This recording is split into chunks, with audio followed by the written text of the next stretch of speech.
Hey guys, it's Nicole over at Two Chicks Quilting in Ganado, Texas, and I am hopping on just a few minutes early to do our tips and tricks with Two Chicks. I never can get that at 2 p.m. because we have been having crazy weather here today, and we finally got a break in the rain. So I'm like, let's hop on really fast while we have our lights. The rain's not beating down on the tin. So me and Marley are here today to do our tips and tricks with you. I wanted to go over how we load our quilt on our Handy Quilter long arm frame. Now, depending on how your frame is set up at home, it might be the same exact way, but we do sell Handy Quilter and we get a lot of questions on how to load. So some of these techniques do carry over to all brands, but this one I'm going to be working on today is on our Gallery 2 frame. So I'm going to be using what we call red snappers, and it makes really easy loading. I'm not having to pin and use those big old long arm pins that are going to stick me in my fingers and hurt for several days. So we use the red snappers, and what that is that we have our leaders, and there is this red tubing. Whoop, if I can get it, that we slip in. So we connect them all and we slip them in just like this. In our leaders, we have one in our top leader, one in our bottom leader, and then we also have one in this back leader back here. That is a tube that slips in. Next, we have with our red snappers is our clamps that go along with it. And so what this is, it's kind of like a clamping mechanism instead of a pinning mechanism. So it cuts down the time of us loading our quilt top. So that's one thing I just wanted to point out to you guys today, that I will be using these. They do not come with the machines when we sell them, but they are available to purchase. But we use them because we are constantly changing. I say we, not we. Marley and Jamie are constantly taking the quilts on and off of the machines, and it cut down our time tremendously. So we're going to go ahead and get started. Let's talk about loading our machine. First off, we do have our leaders, and depending on what view we're in, just in the regular view, we have our leaders for our top of our fabric, and then we have our bottom for our backing, and we have the top for our backing. If you ever get confused on how these leaders roll up or need to be put back on, just always remember that they waterfall in, and you want to see the Handy Quilter logo. So waterfall in, what I'm meaning is they're waterfalling inside just like that. So the first thing that I want to do is I always want to make sure that my quilt top is squared up and that I have gotten the measurements on all four sides. So I get the top, I get the sides, I get the bottom, and then I get the other side. So you want to measure that. I'm just going to drape that over for the time being. The next thing you want to do is your backing. You want to press your backing and measure your backing. When you have your backing, you want it at least 6 extra inches bigger than your top all the way around. So when you lay this square, your quilt top square on there, you have 3 inches on the top to play with, 3 inches on the bottom to play with, and 3 inches on the sides to play with. You're asking why. So when we're quilting, when we're measuring our quilt top, sometimes we're stretching that fabric, sometimes we're not stretching it enough, and when it gets on that quilt machine, it starts inching its way down because it's taut. And as we're rolling it, we might be tightening it and stretching it. So if we give ourselves 3 extra inches on top and bottom to play with, that means we have excess backing, so we're not going to run out. Another reason why we want to do that is when we're using red snappers, we have to give ourselves enough room because it takes about 1 inch of our backing on top and bottom to clamp them to our bars. Now, when we are pinning them, it doesn't take quite as much, but just remember when you're using red snappers, you will use about 1 inch up of that backing, so make sure you have enough room. The reason why we want the extra on the side is because we can put our clamps on to get that extra support. If we don't have that extra room, we're clamping right up to our quilt top, and that is just ready for disaster. right, Marley? We're going to quilt over our clamps, and that's not going to be good. So I measure my backing to make sure my backing is big enough too. Next thing I want to do is make sure my batting, I have a big enough batting to go over my quilt top. My rule of thumb is that I like to have my batting about as wide as I have my backing. We definitely do not want it to be the same size or just a hair bigger than our top. So with that being said, I like to kind of do it almost the same size as my backing. So I have everything measured and everything ready for loading my quilt. So this foreclosure is how I load. You can go search other loading videos and find 10 million other ways. But this is the way I was taught. This is the way how I'm going to pass it on to you. So I'm going to get my quilt top and I'm going to drape it over the bars. I have it right side up. My first inner bar is going to be for my quilt top. When we are quilting, we have to remember that we are sandwiching together our quilt. So we want the top right side up, we want the bottom side down, right side down, and then wrong sides together to sandwich, kind of like an Oreo cookie. So I have my top just right side up and flowing. The next thing I'm going to do is I'm going to find the center of my quilt. And then once I find the center of my quilt, I'm going to lay that directly down on the center of my leader. So our leaders, we have them marked with the center, so we know where that center is. So everybody does this part differently. If you're brand new to red snappers, I'm going to give you a little tip. So if you're brand new to red snappers, we're going to take pins, and we are going to slide that pin just right underneath that little rod that's underneath there, so it can hold it in place. And we're going to do that throughout our quilt top. The next thing that I want you to take notice is that I have the same distance all the way down of my quilt top laying over that red snapper rod.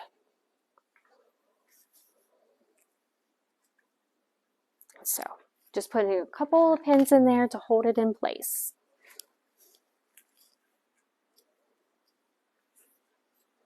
Once you get used to handling the red snappers, it gets way easier where you don't even have to do this step. So it's holding everything in place. My red snapper rod is on the top of this bar. And the next thing I'm going to do is take my red snapper clamps and I'm going to clamp it in place. So these do come a little, what do you want to call it, Marley? Stiff. That's the right word. So if you bend them like this and you get them, they start loosening up. So what you can do is kind of just grab the bar and press down and work your way down. Now, it's just snapping that fabric right into place to make sure that it's evenly getting clamped on. Now you do want a good amount, and I would say mine's probably about 1/4 of an inch, wouldn't you say, to 1/2 an inch past that rod, because you don't want it to come undone when you are quilting. So now that I have my red clamps on, my red snappers on, I use the pole to help me snap it into place instead of trying to hold it and squeezing it with my thumbs. Now that I have everything in place, I can go ahead and take my pins out. Oop, and I still stuck myself. So I have everything done with my top. So I'm just going to pull it and let it hang down. So my top is now clamped on, and I'm going to roll it up to get it out of the way. So I just have it dangling down on the bottom. Now with my top, I'm going to roll away from me and do a couple rolls, and I'm going to smooth out. And what we're really looking for is to make sure that this is lining up with the row underneath it evenly.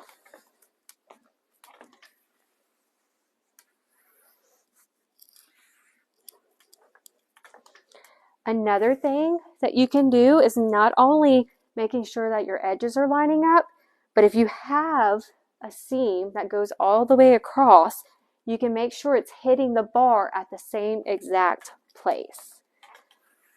These steps are both very, very important when you are rolling a quilt to make sure you're keeping it squared.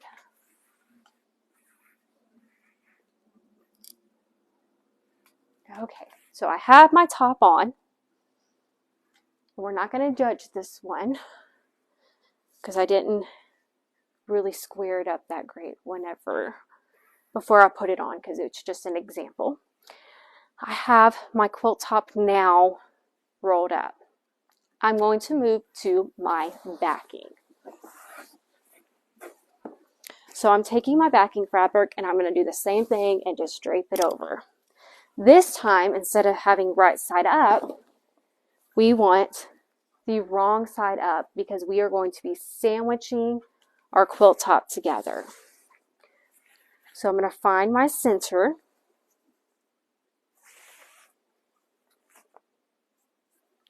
And now this part is very important. I have my center. I'm going to go underneath my top bar and come through in between them, and then I'm going to lay that right down on this bar. And I'm just going to take my pins and place them in a couple places evenly. And the rain's coming. If y'all cannot hear me, please let me know, because I know it does get loud in here with that rain.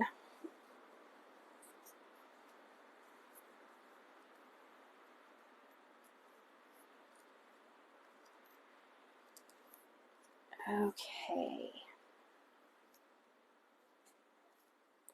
And so we're going to do the same thing. We're going to take our clamps and just clamp our fabric down into place.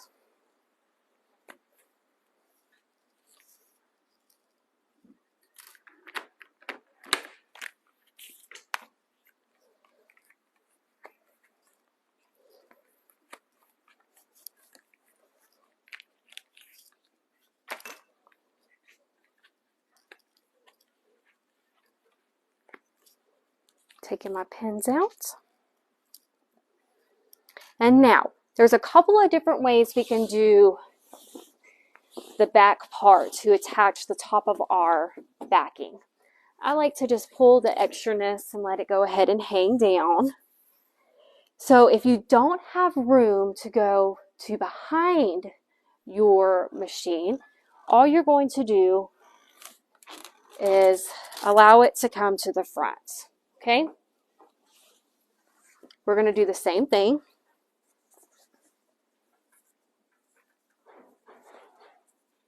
And find our center. I'm going to put a pin right there.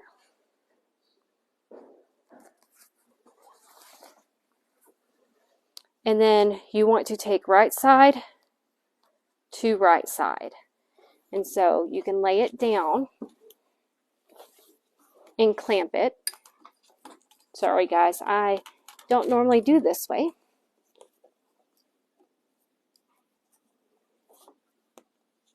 We're just going to go like this because it should be okay too. And go ahead and put pins in it and clamp it down. Now, like I said, I find it, instead of going like this and hanging all over my machine, if you have the room to go behind it, and Marley, you can stay there. I roll my leaders up where my red snappers, let me get this straight.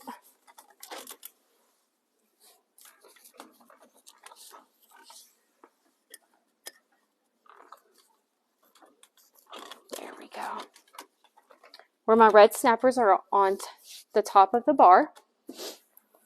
And now I'm taking this center that I have and going through like a figure eight. So I'm underneath this bar, going through and coming back on top, just like that.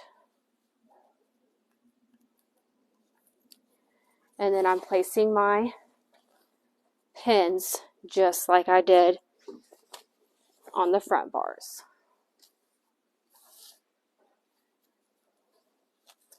Except that I left my pins over there, Marley, so we're just going to clamp.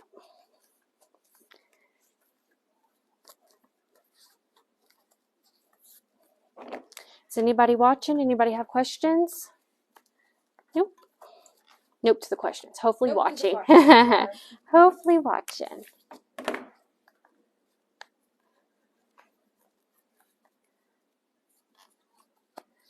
Okay.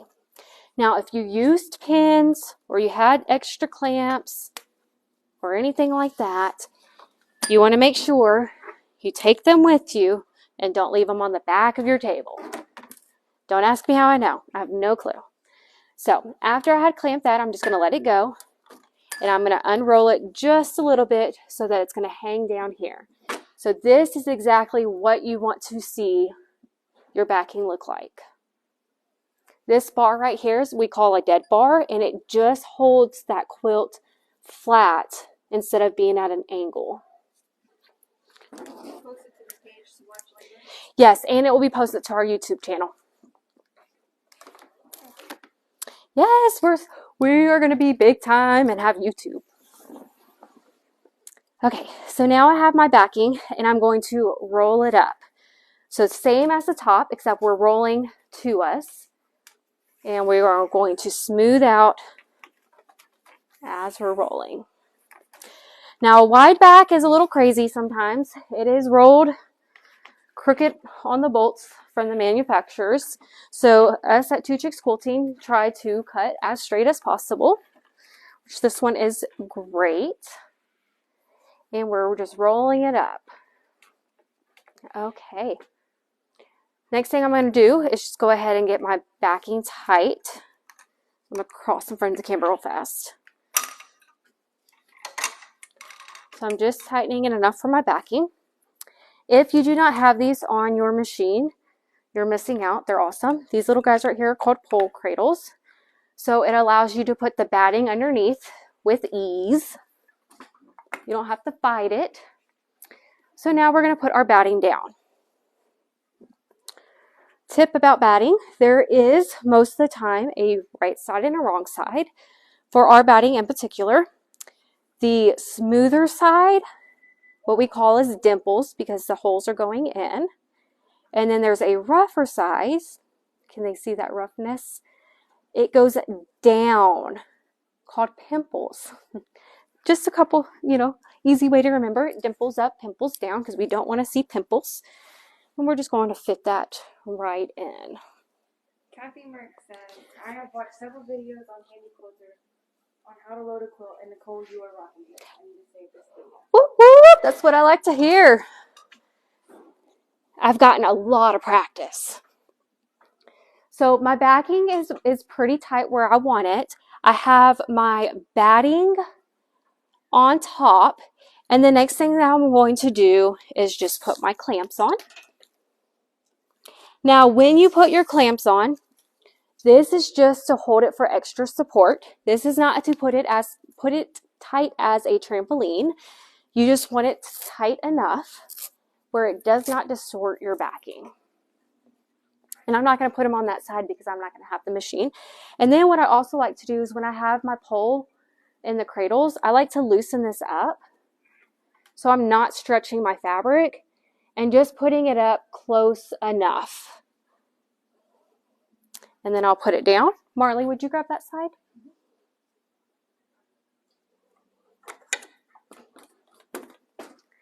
Back in its place. So that's my video for today. I'm not going to go any further. We'll do that next time. But this is how I do the loading of my machine. Do we have a question? Well, Carolyn Kovacic said, I did not know that batting had a right and a wrong. Yeah. So Sometimes they will say that there really isn't a right side and a wrong side, but we have learned that with the dimples on top and the pimples on bottom, it's how the batting is made, and it's the only, not the only way, but when we have tension issue and sometimes we see it pushing through on the back or pushing up on top when we're quilting, it's because we have the batting flipped wrong.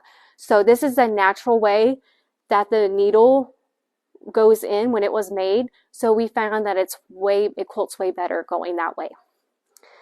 So that is my tips and tricks with two chicks. I can't ever get it. I don't know who came up with that, but man. For today, this will be posted on our Facebook page, so you can go back and rewatch and save it. We also are going to be putting it on our YouTube channel, so when you want to go to YouTube, I can't talk today, my gosh. Search Two Chicks Quilting and you will find some videos there. So we'll see you later, guys. Bye.